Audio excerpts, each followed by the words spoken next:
Nuh əleyhissalamı göndərdi ki, məhz insanları şirkdən çəkindirsin. Nuh surəsinin 23-24-cü ayəsində Allah Teala bildirir ki, yəni Nuh əleyhissalam onları yəni, öz qövmünü dəvət edir və qövmü ona Nuh'a belə deyirlər. Deyirlər ki: "Və qalu la tazarunna alihatakum və la tazarunna waddan və la suwa'an və la yaghutha və ya'uqa və nasra." Deyir, onlar dedilər, yəni Nuhun qövmü, öz ilahlarınızı, yəni məbudlarınızı tərk etməyin. Vaddi, Suvanı, Yağusu, Yauqu və Nəsri tərk etməyin. Bəli. Və təfsir alimləri, yəni İbn Abbasdan, yəni Buxarıda gələn hədisdə İbn Abbas qeyd edir ki, bu ayədə adları keçən Vad, Yauq, Suva, Yağuz, Yauq və Nasr, bunlar deyir, Nuhun dövründə yaşamış salih insanların adları idi.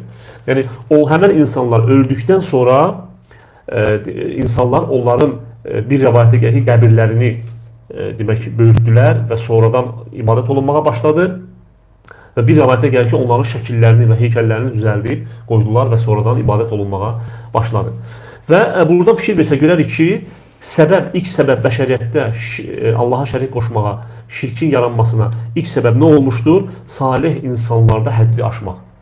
Yəni, onları görürsən ki, insanların onları sevməkdə həddi aşması. Necə ki, xristiyanlar İsa əleyhissalamı sevdikdə artıq həddi aşılıb edirlər ki, Allahın oğludur və yaxud Allah dərəcəsində qalır. Və Peyğəmbər sallallahu əleyhi və səlləm yanına gəlib elə tərif edəndə Allah Rəsulü nə dedi? Məni şeytanın sizə öyrətdiyi kimi tərif deyin ki, Allahın qulu və Rəsulu və sallallahu. Bir hədisdə Peyğəmbərimiz sallallahu əleyhi və səlləm deyir ki, xristiyanların, xaçpərəstlərin İsa'nı ilahiləşdirdikləri kimi siz də məni ilahiləşdirməyin. Mən Allahın yalnız qulu və elçisiyəm. Və fikir versək, burada deməli səbəb nə oldu? Onların əməl salih insanlarda, yəni həddi aşmaları və həmçində onların şəkillərini və ya demək heykəllərini düzəldib qoymaları oldu. Məhz buna görə də İslam dini təzə gələndə, yeni gələndə başlanğıcında Peyğəmbərimiz sallallahu əleyhi və səlləm qəbirləri ziyarət etməyi qadağan etmişdi. Yəni İslamın ilk əvvəlində. Niyə görə? Çünki şirkin yaranmasına səbəb qəbirlər olmuşdu. Və ona görə də Peyğəmbərimiz sallallahu əleyhi və səlləm niyə görə qadağan elədi ki, iman hələ sahabələrin qəlbində tam bərqərar olmamışdı. Yəni şirkin nə olduğunu hələ tam bilmirdilər. Və ona görə də sonradan, yəni artıq Peyğəmbərimiz sallallahu əleyhi və səlləm şirkin nə olduğunu sahabələrə başa saldıqdan sonra dedi ki, mən sizə qəbirləri ziyarət etməyi qadağan etmişdim.